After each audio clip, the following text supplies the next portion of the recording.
Querido amigo professor, superintendente, pastor, pastora, você que é amigo do saber, tem gana pelo conhecimento, nós estamos chegando aqui para mais uma lição Betel. Bom, semana passada não pude fazer a lição por motivo de saúde, mas Deus está nos dando a graça de hoje poder estar aqui fazendo essa lição.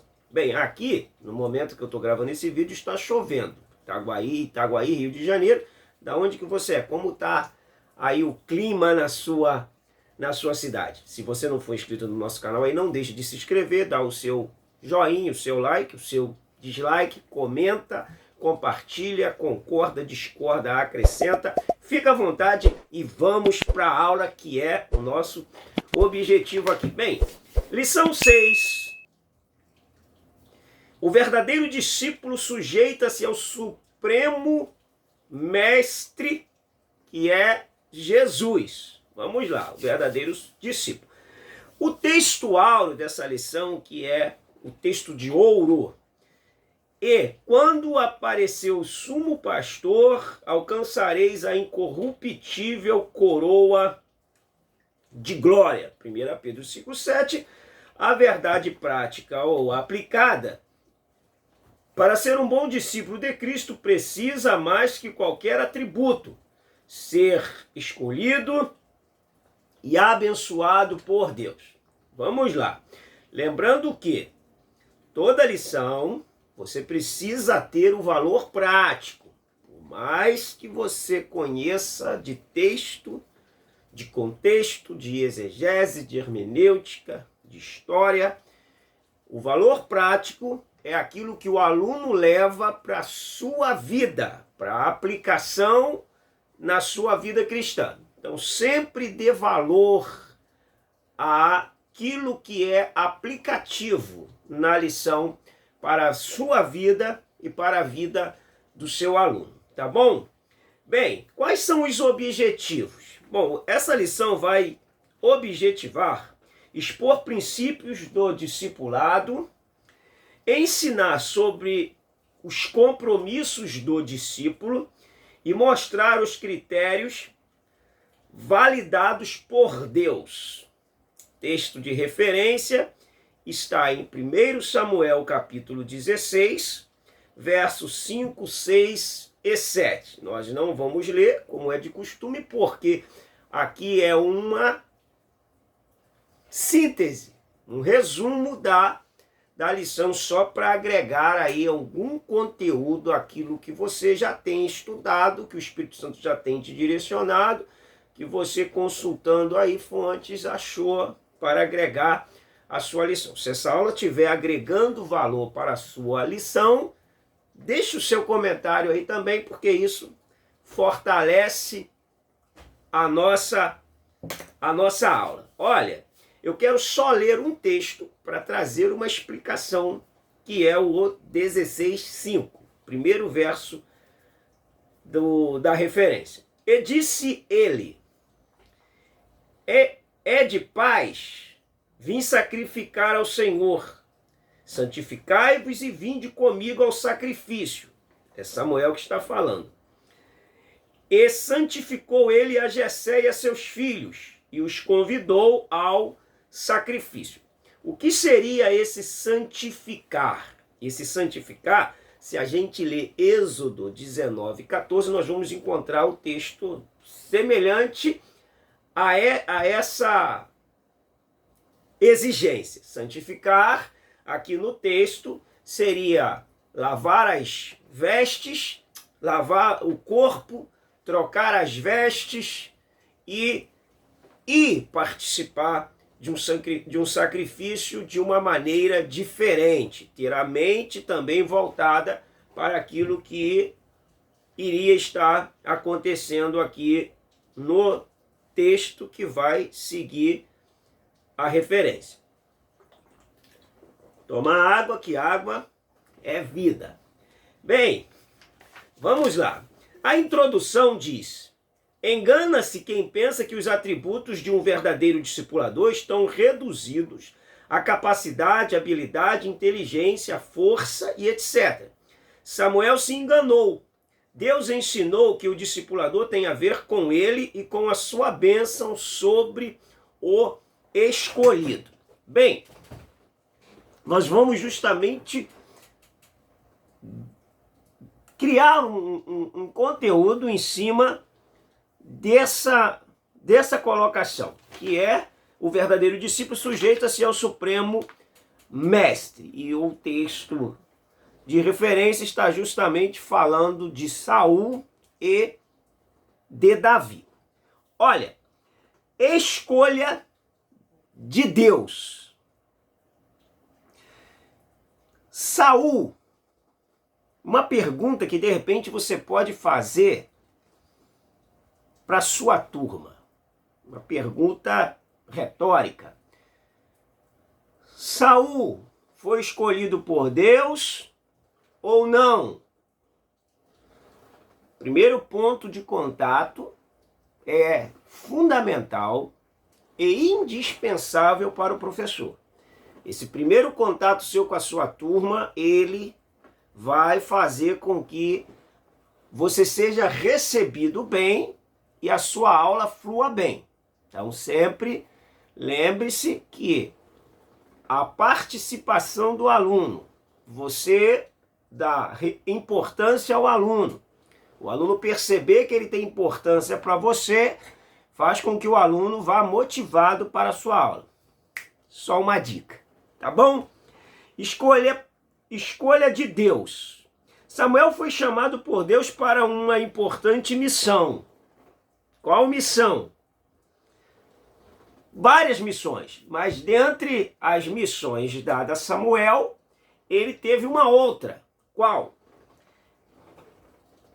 Ungir o segundo rei de Israel, aquele que seria o líder conforme a sua escolha. Então ele ungiu o primeiro rei e também estaria ungindo o segundo rei.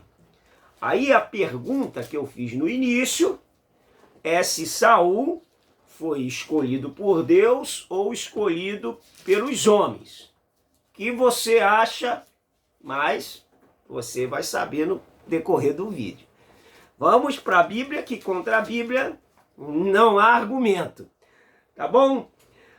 Quando a gente lê a respeito de Saul, no capítulo 9 de 1 Samuel, no capítulo 10, nós vamos entender que Deus escolheu Saul. O povo quis um rei, mas quem colocou Saul no trono não foi o povo, foi Deus. Tá bom? Quando a gente lê, por exemplo, o 10:1, tomou Samuel um vaso de azeite, ele derramou sobre a cabeça e o beijou. E disse, não te ungiu o Senhor porventura por príncipe sobre a sua herança, o povo de Israel? Ou seja, Deus está ungindo Saul como príncipe, como o rei de Israel. Se a gente ler o 9:15, está escrito assim, ora, o Senhor, um dia antes de Saul chegar, o revelara a Samuel. Vou sublinhar esse texto aqui, revelara a Samuel. Amanhã, a estas horas, te enviarei um homem da terra de Benjamim, o qual ungirás por príncipe sobre o meu povo de Israel, e ele livrará o meu povo das mãos dos filisteus. Então aqui, ó, o 9:16 vai justamente trazer à tona a respeito de Deus mandando ungir a Saul, tá? Anota aí para você não perder esse conteúdo. Então ele vai ungir, porque o povo queria um rei. O povo, ele estava querendo imitar as nações. As outras nações tinham um rei que ia adiante deles na guerra. E Deus já sabia que o povo ia querer um rei, porque em Deuteronômio 17, ele dá leis a respeito de como deveria agir um rei. Só você ler lá que você vai entender esse contexto. Vamos lá. Deus queria, na verdade, que o reino fosse teocrático, ou seja, Deus governando. Seria o governo de Deus sobre o povo. Só que o povo não quis o governo de Deus. O povo quis um governo humano, sair do teocrático para a monarquia. Então, já que vocês querem um monarca, então nós vamos deixar de ter um reino teocrático para termos um reino monárquico. E passou a ser o Saul, o primeiro rei de Israel. Pergunta básica: quem escolheu Saul para reinar? Parabéns, você acertou. Foi Deus. E Samuel então cumpre essa missão, separa Saul. Saul começa até bem, mas ele começa a tropeçar no próprio ofício que Deus havia delegado a ele. O poder, ele é muito bom na mão das pessoas certas. O poder na mão da pessoa errada faz um estrago. E pior de tudo é que não estraga só o povo, estraga também quem está detendo o poder. Então o poder, você tem que saber manuseá-lo, permitir que ele seja o teu servo e não o teu senhor. Se o poder se tornar o teu senhor, ele vai matar você e, consequentemente, o seu povo. Fica atento para essa receita. Não é segundo a aparência. Por quê? Porque primeiro, quando Samuel ele vai para ungir, após a rejeição de Saul, que ele vai ungir a Davi, se a gente seguir o contexto, Samuel, ele começa errando quando ele quer oferecer sacrifício. Capítulo 13, verso 14, diz assim, ó: já agora não subsistirá o teu reino. O Senhor buscou para si um homem que lhe agrada. Ele já lhe ordenou que seja príncipe sobre o meu povo, porquanto não guardaste o que o Senhor te ordenou. Então Samuel já havia sido rejeitado aqui no 13, porque quis oferecer sacrifício. Ele quis ocupar um papel que não era dele por causa do poder que havia lhe sido atribuído. E ele esqueceu que o poder, aonde não respeita o espaço na constituição espiritual, onde não se respeita o chamado do próximo, o poder, ele é extremamente danoso. Ele achou que por ele ter o poder, também lhe cabia o direito de exercer outras funções no reino espiritual. O reino espiritual, ele é extremamente organizado e extremamente exigente. A gente é que banaliza a dinâmica do reino de Deus que está registrado na Bíblia, muitas das vezes para nutrir o nosso próprio ego. Vamos se apegar mais à Bíblia. Nosso exemplo maior está na palavra de Deus. Então, quando Samuel, ele vai à casa de Jessé, ele vê Eliabe, não segundo a aparência, ele olha para a aparência de Eliabe. Porque a aparência de Saul, se a gente ler o 9:2, Saul tinha ele um filho. Ele quem? O pai de Saul, Quis. Tinha ele um filho, cujo nome era Saul, o moço e tão belo que entre os filhos de Israel não havia outro mais belo do que ele. Desde os ombros para cima, sobressaía a todo o povo. Ou seja, Saul seria hoje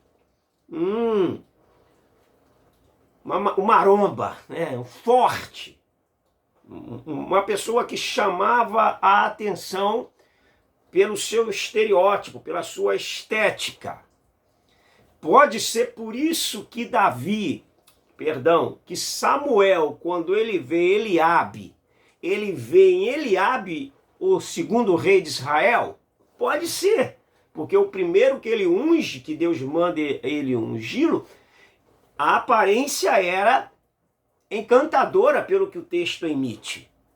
Só que dessa vez, Deus está escolhendo totalmente o que é paradoxal ao primeiro. Porque para ser rei deveria ter postura, ter beleza, ter força. E Deus está escolhendo um rei totalmente antagônico a esses requisitos que mandaria para as outras nações ter um rei. Deus está escolhendo um menino sem aparência, sem formosura, franzino, do campo, de uma família simples. E quando Samuel olha Eliabe, ele fala, é esse. E aí Deus fala para Samuel, Samuel, não é esse. Tu tá vendo como vê os homens. Eu não vejo assim. Eu olho para o coração. Porque se você analisar o texto de Samuel, de 1 Samuel, quando Saul é ungido rei, Saul é transformado num novo homem. É só você ler o texto, o verso 6 do 10, diz, e o Espírito do Senhor se apossará de ti, e profetizarás com eles, e tu serás mudado em outro homem. Deus usando Samuel para Saul.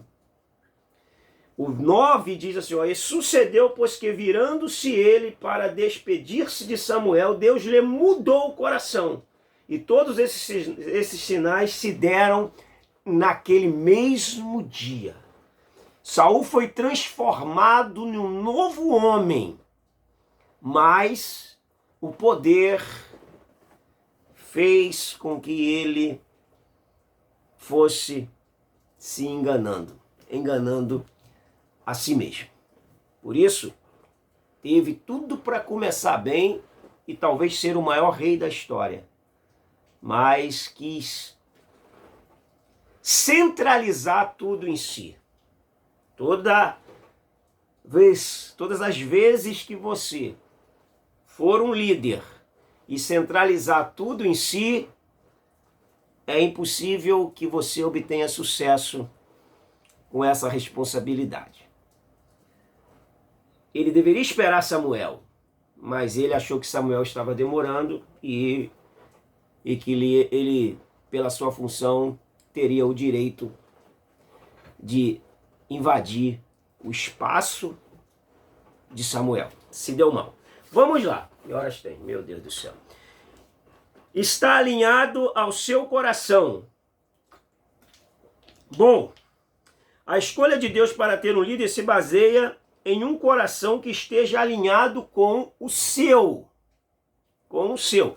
Por isso, no 13, diz... sobre o teu porquanto não guardaste, não subis ao terreno, o Senhor já buscou para si um homem que lhe agrada. Está falando de quem? De Davi. Deus já tinha olhado para Davi no campo e disse, esse menino aí, apesar dele não estar no exército, não estar na mídia, mas ele vai governar Israel. São as escolhas de Deus. Nós, como Samuel, escolhemos muito pela aparência. A gente não pode falar de Samuel porque as nossas escolhas, e às vezes a gente fala assim, não, eu orei para tomar essa decisão, mas a oração foi apenas um desencargo de consciência, porque a decisão já havia sido tomada. Isso é perigoso. E às vezes nós vamos vendo as coisas se arruinando. Por quê? Porque escolhemos pela aparência ou por outros critérios que Deus não escolheu. Vamos lá. Opa, meu Deus do céu. Está alinhado com o seu coração. Eu quero ler Salmo 78. Deixa eu marcar aqui para a gente não perder. Salmo 78. Versos 70, 71 e 72. Que diz assim. Também escolheu a Davi, seu servo, e o tomou dos redis das ovelhas. Tirou-o do cuidado das ovelhas e suas crias, para ser o pastor de Jacó, seu povo, e de Israel, sua herança. E ele os apacentou consoante a integridade do seu coração, e os dirigiu com mãos precavidas. E Davi os apacentou consoante a integridade do seu coração. Ele colocou o seu coração ali e os dirigiu com mãos precavidas. Está alinhado com o coração de Deus. Davi não exibia uma aparência capaz de chamar a atenção nem de Samuel, nem tinha o coração segundo o coração de Deus. Davi não exibia uma aparência capaz de chamar a atenção de Samuel, mas tinha o coração segundo o coração de Deus. Um coração segundo o coração de Deus é um coração que está voltado para Deus, que está disposto a fazer a vontade de Deus. Eu quero até ler um texto aqui para a gente quebrar alguns enigmas que se sustentam no Evangelho e que às vezes não há uma sustentabilidade bíblica, que é muito das nossas intenções. Eu, no meu tempo, estou muito corrido aqui, mas vamos lá. Quando a gente lê 1 Samuel, capítulo 2, verso 35, diz assim, ó, então suscitarei para mim um sacerdote fiel que procederá segundo o que tenho no coração. Numa outra versão, está aqui, esse texto está, segundo o que tenho no coração, um sacerdote segundo o meu coração. Esse sacerdote, se você analisar o texto, ele está falando de Zadok, do sacerdote Zadok. Porque automaticamente você vai ouvir na aula, de repente um conteúdo de um professor ou um conteúdo de um próprio aluno, sempre citando aquela máxima, Davi é o único homem na Bíblia segundo o coração de Deus. Davi é o único homem na Bíblia segundo o coração de Deus. Sempre a gente ouve esses assuntos. E a gente analisar bem os contextos, a gente vai ver que a ideia que o texto emite é a ideia de que Davi era um homem que tinha um coração voltado para Deus.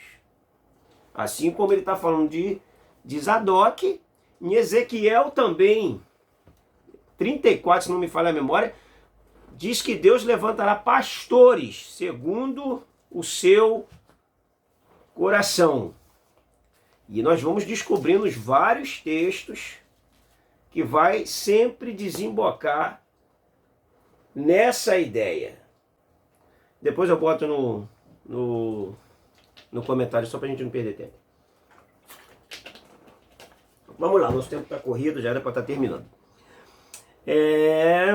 Deus usou Samuel para dizer que em lugar de Saul ele levantaria um homem segundo o seu coração. Nenhum outro critério foi exigido a não ser estar alinhado com o coração de Deus. O que é também, o que eu entendo também, que isso aqui é um protótipo de Jesus, que foi o verdadeiro homem 100% segundo o coração de Deus, 100% alinhado com o coração de Deus. Davi é um protótipo desse homem. Davi é o rei, o maior representante, o maior monarca de Israel, até hoje considerado pela nação. Vamos lá, o 2 diz, o princípio, cabe, o 2, 3, tópico 1, subtópico 3 diz, cabe apenas a Deus.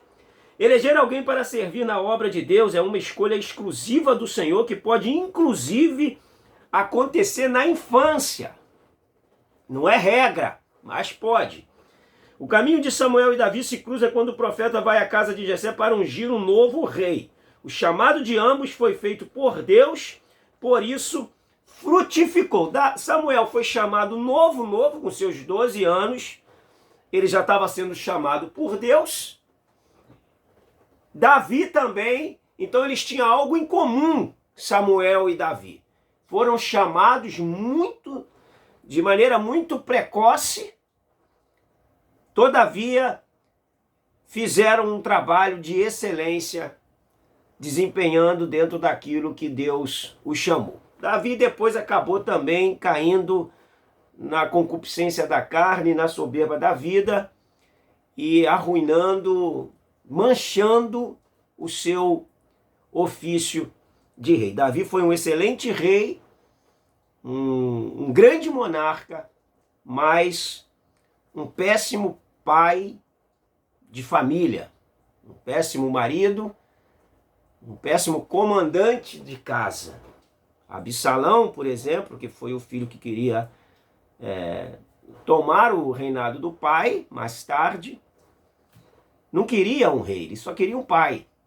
Então, às vezes, isso também é comprometedor quando o poder você não sabe balancear e saber que é um momento de exercê-lo e é o momento de você exercer outra função sem perder o poder. Só até aqui. Vamos lá. Princípio do chamado. Não se pode servir a Deus de qualquer jeito. Jeremias disse que aquele que faz a obra relaxadamente é maldito. Ou seja, pegou para fazer, se empenha, se dedica, valoriza, cresça naquilo ali que você assumiu. Se for para assumir e fazer corpo mole, fazer mal feito, tá fazendo para Deus, hein? Não é para o pastor. O pastor pode até te honrar aqui, porque talvez você está agradando ele. Mas para Deus, o critério da medida de Deus é diferente do nosso. Às vezes, por estar fazendo para nós, de qualquer jeito, mas está fazendo, a gente vai lá e passa um verniz. Mas Deus não. Deus sabe a genuína intenção do que está sendo feito na verdade e como está sendo feito e como está sendo desempenhado aquilo que ele colocou nas nossas mãos. Honrar a Deus. O termo honra em grego é time, ou também uma variante de timal. Ele diz respeito a um preço pago, como em honorário, que vem dessa mesma raiz, e é ainda referência a alguém pela posição. No caso de Deus é a glória, a Ele. Um verdadeiro discípulo deve honrar ao Senhor pelo que Ele faz. E em Romanos 13:7, Paulo ordena que honra a quem honra. Esse princípio vem de Deus. Se um discípulo quer ser honrado por Deus, ele deve honrá-lo, pois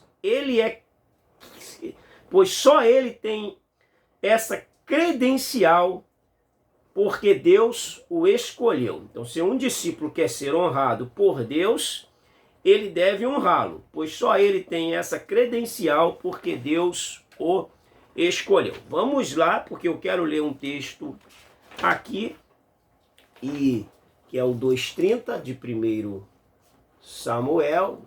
Desmarquei Samuel, desmarquei. 2:30 de 1 Samuel, que diz assim: Portanto, diz o Senhor Deus de Israel, na verdade, dissera eu que a tua casa e a casa de teu pai andariam diante de mim perpetuamente. Porém, agora diz o Senhor, longe de mim tal coisa, porque aos que me honram, honrarei. Porém, aos que me desprezam, serão desmerecido. É Deus usando o homem de Deus para falar com Eli. Aos que me honram, eu honrarei. Outro ponto importante nessa história de honra, depois você lê um pouquinho a respeito do capítulo 13 de Romanos, porque na verdade o capítulo 13 de Romanos, ele está falando de honra às autoridades. Você deve ter dignidade de vida. O texto emite essa ideia e ele é usado de maneira muito pervertida dentro do conceito eclesiástico, onde as pessoas conclamam para si honra baseando no texto: a quem honra, honra. Faz uma análise no texto, dentro do seu contexto, porque o texto isolado ele se perde em si e ele traz para nós a interpretação ao bel prazer, do jeito que a gente quiser interpretá-la. Tá bom? Então o texto aqui está falando a respeito de honrar, de cumprir os seus deveres institucionais. Tributo é tributo, imposto é imposto, vamos viver de maneira honrada, de maneira que seria digna, para simplificar a maneira honrada. Vamos dar mais uma pincelada nisso aqui. Honrar a igreja de Cristo. Por exemplo, quando a gente fala assim, homens de honra, seria indivíduos dignos de confiança, honestos. Então, quando a gente fala assim, fulano é honrado, eu estou dizendo que ele é digno de confiança e que ele é honesto e que ele paga suas dívidas. Porque também tem um quesito aqui, como você leu logo aqui na frente, do time ou do timal, que diz respeito ao preço pago. Isso quer dizer de alguém que paga, que cumpre os seus deveres. Importante a gente perceber para a gente não cair nesse conto que se criou na teologia evangélica, onde tem sempre que se honrar alguém em detrimento a outras pessoas. Bom, quando você lê na Bíblia, o que a Bíblia ensina é a gente honrar. Eu te honro, a Bíblia me ensina a eu te honrar, e a Bíblia vai ensinar você a me honrar. Então a honra, ela é uma via de mão dupla. Ela não é uma via de uma mão única. Ela não é unilateral. Ela é bilateral. É a honra que vai e honra que vem. Eu separei alguns textos aqui justamente para a gente poder entender isso, só que não tem como a gente ler. Mas 1 Timóteo 1,17 vai falar a respeito de honrar a Deus. Ou seja, eu estou dando honra para Deus. Vou ler aqui rapidinho para a gente poder entender. 1 Timóteo 1,17, que vai dizer assim, assim ao Rei eterno, imortal, invisível, Deus único, honra e glória. Deus está mandando eu dar honra. O 5,3, também de 1 Timóteo, diz assim, honra as viúvas, verdadeiramente viúvas. Está mandando de novo honrar.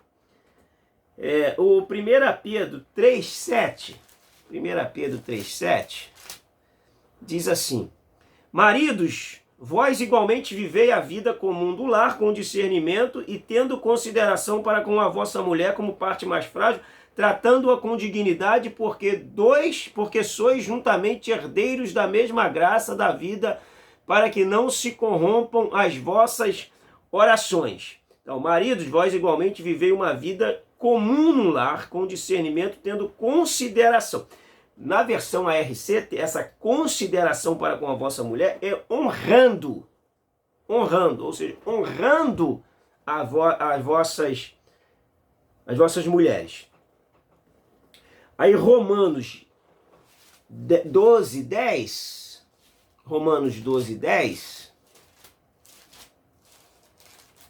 diz assim, Amai-vos cordialmente uns aos outros com amor fraternal, preferindo-vos em honra uns aos outros. E, para a gente fechar, Romanos 13, 7, que é esse aí. Pagai a todos que lhe é devido. Só você analisar o contexto, tá? A quem tributo, tributo, a quem imposto, imposto, a quem respeito, respeito, a quem honra, honra. Ou seja, sempre honrando os seus deveres, cumprindo os seus deveres.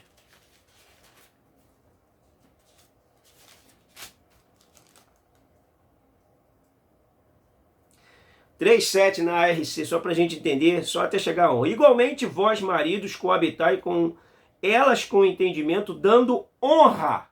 Dando honra. O que eu quero falar sobre isso?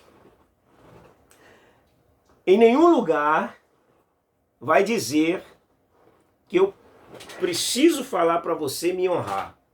Você tem que me honrar. Isso é narcisismo. O que a Bíblia me ensina é dar honra e não querer receber honra. Quando eu dou honra, a Bíblia me ensina eu te dar honra e ensina você me dar honra, mas nunca eu pedir honra.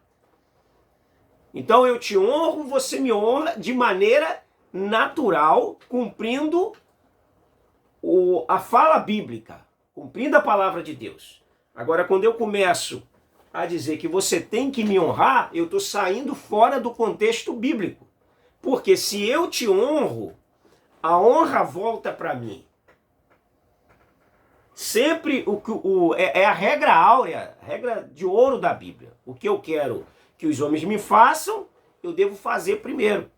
Então, se eu te honro, você pode ter certeza, você vai receber a honra de volta. Ah, meu Deus.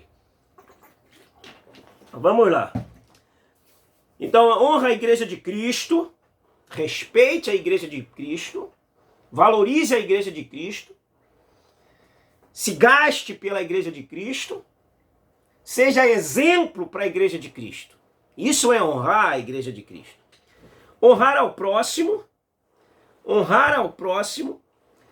quando a gente lê Romanos, por exemplo, 13, 8, vai falar a respeito a ninguém fiqueis devendo coisa alguma, exceto o amor com que ameis uns aos outros, pois quem ama o próximo tem cumprido a lei. Não adulterarás, não matarás, não furtarás, não cobiçarás. Se há qualquer outro mandamento, tudo nesta palavra se resume. Amarás o teu próximo como a ti mesmo. O amor não pratica o mal contra o próximo. De sorte que o cumprimento da lei é o amor. Quando eu amo o meu próximo, eu o honro. É simples da gente entender esse texto, só que é mal aplicado de maneira mal intencionada. Vamos lá, a verdade liberta. Deixa a verdade entrar no seu coração e te libertar. Peça a Deus um coração ensinável, que o Espírito Santo ilumine a nossa mente, o nosso entendimento.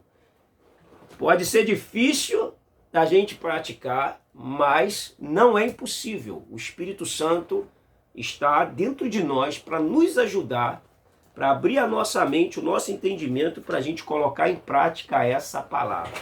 Para isso, a gente tem que desconstruir muitas coisas que foram construídas dentro de nós, pela megalomania do diotrefismo. Diótrefes, que gosta dessas coisas, que todo espírito de Diótrefes não se nomeie entre nós. Vamos lá. A conduta do escolhido. Vamos fechar aqui. O verdadeiro discípulo é aquele que cumprirá o seu propósito, ainda que se ache incapaz de fazê-lo. Ele será idôneo e responsável por tudo que está sob o seu cuidado. Não medirá esforços para fazer a obra de Deus avançar. Visão de crescimento, visão de avanço, visão de romper. Isso o discípulo de Cristo tem que ter. Conduta do escolhido. Adorar a Deus. Antes de aparecer ao público, Davi já era conhecido por Deus no campo, escondido atrás das malhadas. Enquanto cuidava das ovelhas do seu pai, tinha profunda comunhão com Deus. Davi, eu penso que ele deveria achar um pasto, colocar lá as ovelhas para pastar, a ovelha do seu pai, lembra que a ovelha é do seu pai, e deveria sentar para compor os seus hinos, para compor os seus salmos, para adorar o Senhor, para manter o seu exercício espiritual em oração e em adoração e em meditação à Torá. Um exemplo de como deve ser a conduta de um escolhido.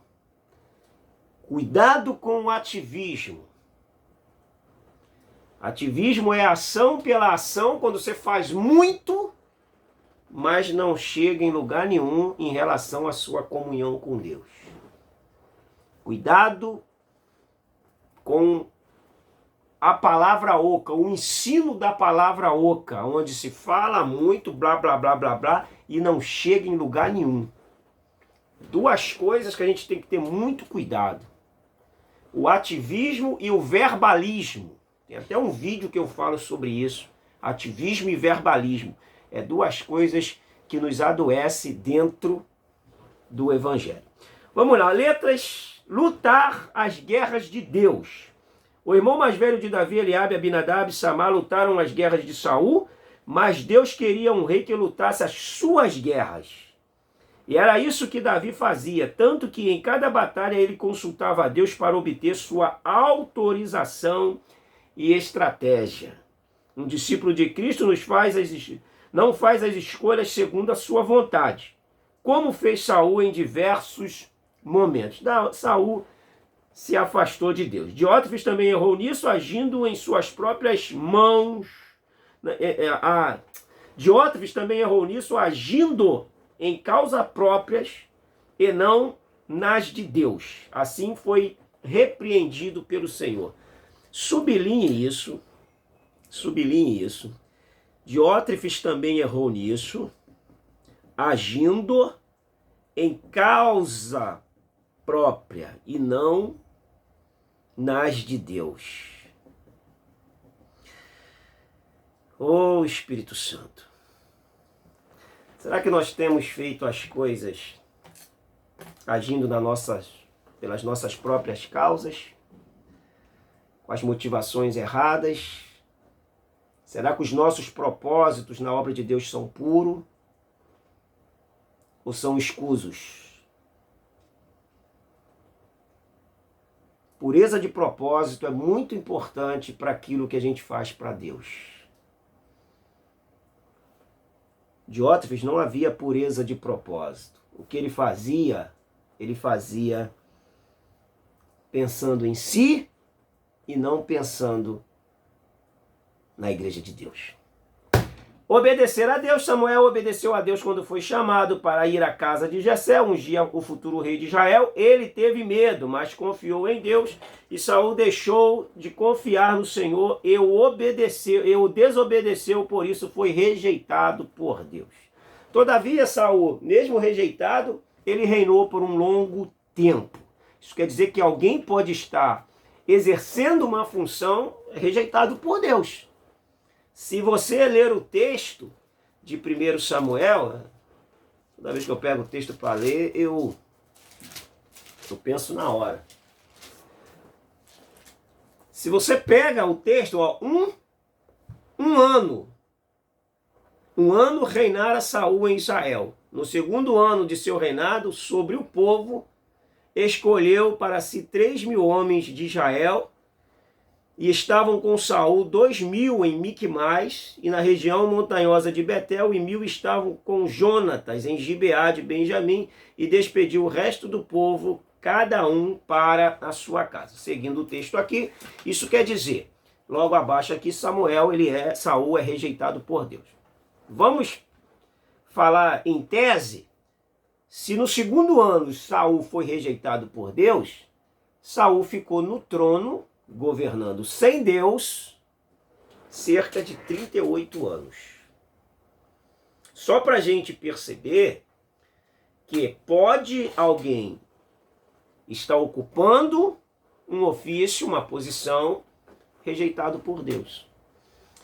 Saul, ele era o líder legítimo. Saul era o líder legal, porque ele foi empossado ao trono. Todavia foi rejeitado e não era mais o líder legítimo. Ele não tinha mais legitimidade para estar ali. O líder legítimo era Davi, que estava fugindo do líder legal. Então Deus estava treinando o líder legítimo para assumir o lugar do líder legal. Então pode ter uma pessoa que ele está de maneira legal, porque o empossaram no ofício, mas ele não é legítimo, porque ele não tem as qualidades, a chamada para estar desempenhando determinado papel dentro do Evangelho. Bem, fechando assim, vamos procurar obedecer ao Senhor e fazer a obra do Senhor com pureza de propósito. Meus amigos e amigas, quero agradecer a vocês que ficaram conosco até o final dessa aula. Quero ouvir o seu comentário, da onde você é. Comenta se você concorda, se você discorda, acrescenta e compartilha esse vídeo. Deus abençoa. Até a próxima aula, que o Espírito te usa de maneira tremenda como nunca. E que abra a sua mente, a minha e a mente dos nossos ouvintes, dos nossos alunos. Em nome de Jesus. Que o Espírito Santo faça a palavra sair com vida dos nossos lábios. Deus abençoa.